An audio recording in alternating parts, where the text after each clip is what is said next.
Good morning. My name is Sana Sharma from class 4th.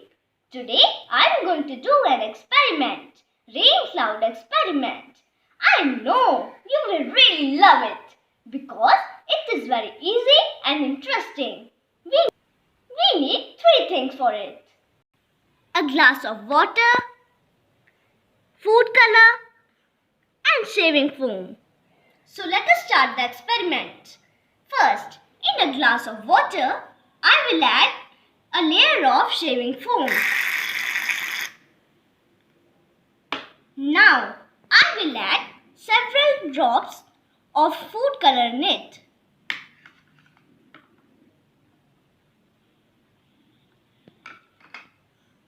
See, the cloud as shaving foam is getting too heavy that it cannot absorb the water.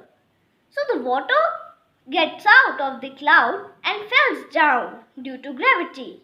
This is called rain.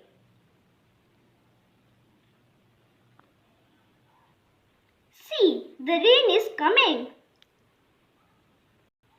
So this is how the rain comes from the clouds to earth. When the cloud gets too heavy, then the rain falls. Thank you. Hope you understand this concept. Thanks.